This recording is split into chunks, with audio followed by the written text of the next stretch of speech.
El 2 de junio de 1997, en Napa, California, 33 adolescentes de la preparatoria de Napa se agolpaban en las angostas escaleras de la Torre Bonsai. El agua goteaba de sus trajes de baño y sostenían colchonetas de espuma bajo los brazos. La risa resonaba en la fibra de vidrio. Era su viaje de fin de curso, un ritual final antes de la graduación.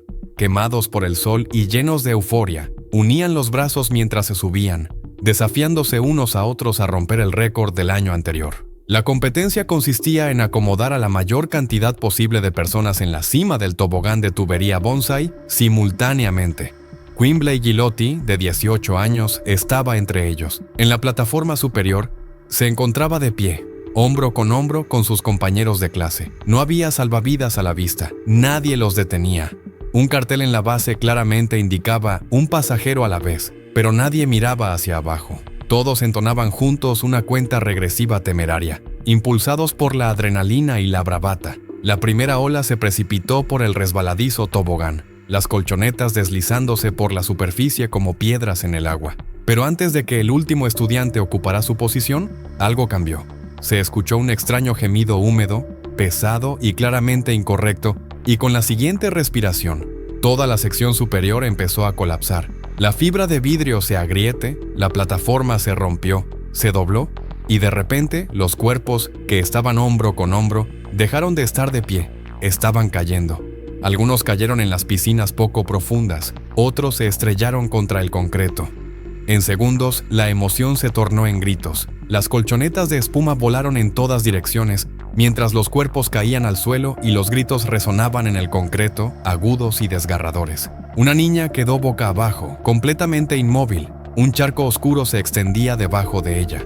Un adulto cercano intentó moverla, pero no pudo. Su columna estaba destrozada. Otro niño se retorcía, con la pelvis fracturada, apenas consciente por el dolor. En minutos, los paramédicos corrían por la acera mojada, improvisando en medio de la emergencia. Las toallas se convertían en vendas, las colchonetas de espuma en camillas.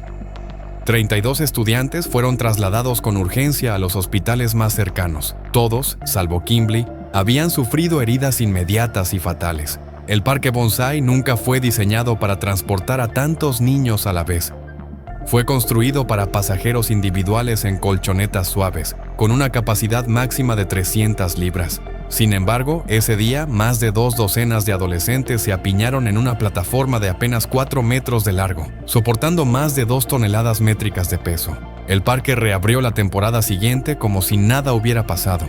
Sin cargos penales ni investigaciones públicas, se pagó finalmente un acuerdo de $1.7 millones a la familia de Quimbley. La escuela secundaria de Napa, mencionada en la demanda, enfrentó las críticas por permitir que una tradición peligrosa se mantuviera sin control. Sin embargo, para los estudiantes que vivieron aquella tragedia, ninguna resolución legal pudo borrar lo que vieron ese día. 25 años antes, en el otro lado del Atlántico, un tipo diferente de atracción emocionante, más antigua, construida en madera y en mal estado, también dejó su propia historia de abandono. Allí también, la alegría de la celebración fue interrumpida por el silencio que siguió. A las 2:05 de la tarde del 30 de mayo de 1972, el tren Big Dipper comenzó su recorrido en Sea Park, en Gran Bretaña. Otra persona pide ayuda, pero nadie responde. Los paramédicos llegan en cuestión de minutos, navegando por el caos con urgencia mientras comienzan a retirar vigas y barandillas retorcidas. Lo que encuentran es peor de lo esperado. Cuerpos destrozados entre los marcos aplastados, rostros cubiertos de sangre y polvo. Algunos pasajeros aún respiran débilmente, mientras otros yacen inmóviles, sin esperanza de salvación en los escombros. Encuentran a Liz todavía con vida, pero atrapada debajo de un vehículo derrumbado. Su voz es demasiado débil para gritar. Su cuerpo se encontraba inmovilizado en su sitio, pero su mano permanecía firmemente apretada alrededor de Allison, negándose a soltarla. Allison yacía sin movimiento e inconsciente mientras los rescatistas llegaron al anochecer. La gravedad de los daños comenzaba a ser evidente. 13 pasajeros permanecían en estado crítico, siendo llevados a cirugía por caderas destrozadas, columnas fracturadas y hemorragias internas. La feria, que alguna vez estuvo llena de música y risas, ahora estaba desierta. La policía evacuaba el parque sellando el paseo tras una valla provisional, mientras las luces intermitentes reemplazaron el brillo del carrusel por la mañana. Los reporteros se congregaron en el perímetro y las imágenes de acero retorcido y vigas astilladas dominaban los titulares. Los nombres de las víctimas comenzaban a circular, algunos confirmados, otros susurrados por compañeros de clase y padres que aguardaban respuestas. Sin embargo, cuando los investigadores comenzaron a examinar los restos, lo que descubrieron bajo los escombros resultó ser mucho más inquietante que el propio accidente. No fue un simple percance, sino que la osa mayor había fallado de forma repentina. La estructura había estado deteriorándose durante años. Las señales de advertencia se acumulaban, muchas de ellas ignoradas rutinariamente. Ya en 1951, un vagón vacío se había descarrilado durante una prueba. En 1968, otro incidente dejó a una mujer con un brazo roto. En 1970, un incendio destruyó parte de la estructura y dañó varias secciones clave. En lugar de reconstruirla adecuadamente, los operadores optaron por recomendarla usando piezas recuperadas, algunas con más de 5 décadas de antigüedad.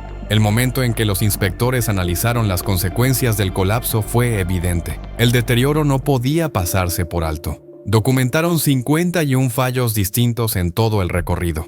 Madera podrida, salidas de emergencia incompletas y un freno para perros fallido. Un mecanismo de seguridad esencial diseñado para evitar retrocesos. La capacitación del personal fue inconsistente en el mejor de los casos. Algunos empleados eran menores de edad y, según múltiples testimonios, varios habían estado bebiendo mientras estaban en servicio. Finalmente, 3 hombres fueron llevados a juicio por homicidio involuntario: el gerente de la atracción, el ingeniero supervisor y un funcionario responsable de la seguridad en el lugar. Sin embargo, a pesar de la extensa lista de infracciones y vidas perdidas, los 3 fueron absueltos apenas una semana después del accidente. La feria asumió el control de las operaciones. Los restos de la osa mayor fueron desmantelados en silencio, almacenados en secciones como si quitar las piezas pudiera borrar la memoria del suceso. 5 niños murieron aquel día, pero su ausencia no dejó una huella permanente en el lugar. Ningún nombre de las víctimas fue registrado en documentos públicos durante 2 años. La feria de diversiones de Battersea Park cerró para siempre, no con una declaración o acto conmemorativo, sino con el silencioso desmantelamiento de las carpas y el desvanecimiento de la música.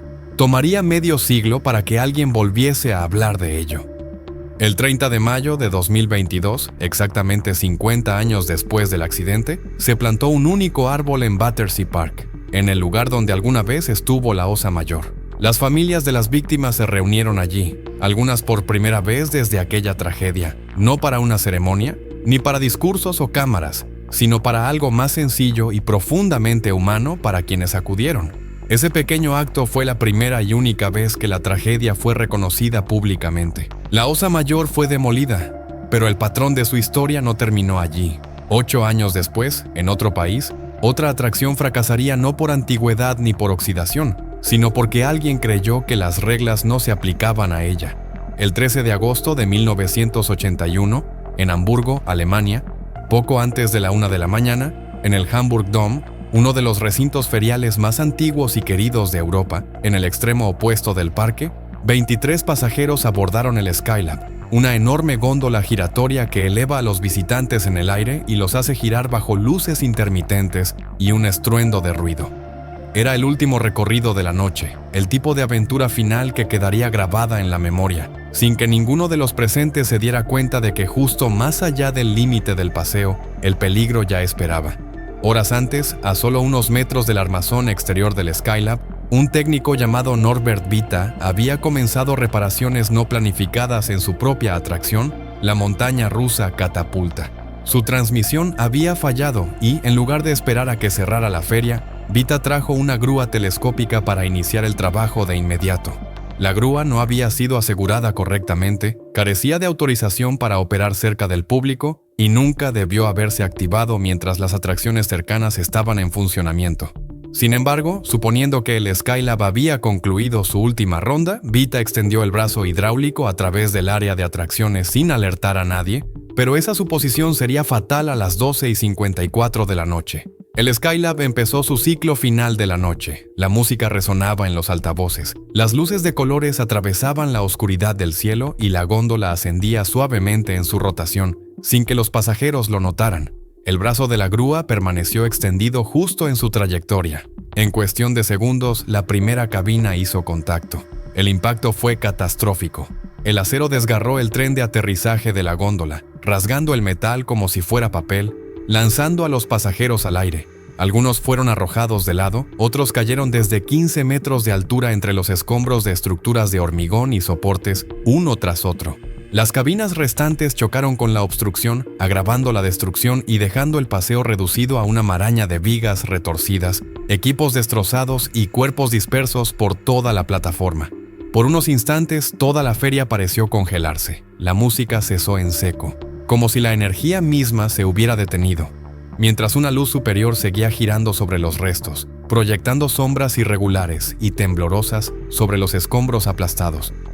Los operarios de la feria corrieron desesperadamente, con radios en mano, gritando entre ellos mientras intentaban retirar las vigas rotas y las partes destrozadas, en busca de quienes aún pudieran estar vivos bajo los escombros. Sobre ellos, varias góndolas permanecían suspendidas en el aire, inclinadas en ángulos imposibles, con sus capotas abiertas, algunas balanceándose libremente de soportes retorcidos, iluminadas por destellos desiguales de la baliza giratoria. Los paramédicos llegaron rápidamente, pero poco pudieron hacer para revertir el daño ya hecho. 7 personas fueron declaradas fallecidas en el lugar o poco después, y otras 16 fueron trasladadas de urgencia a hospitales con lesiones potencialmente mortales, cráneos fracturados, extremidades rotas, hemorragias internas. Los sobrevivientes estaban dispersos por la plataforma, algunos conscientes y gritando, otros inmóviles en un silencio inquietante, solo interrumpido por el parpadeo de las luces de emergencia sobre sus cuerpos.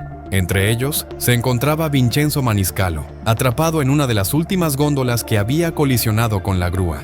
Gracias por acompañarnos en este recorrido por las historias más impactantes y estremecedoras. Si te gustó este video, no olvides darle like, suscribirte a Tragedias y activar la campanita para no perderte ningún contenido. Comparte esta historia con tus amigos y déjanos en los comentarios qué tragedia te sorprendió más. Nos vemos en el próximo capítulo, donde seguiremos explorando los momentos más oscuros y sorprendentes de la historia.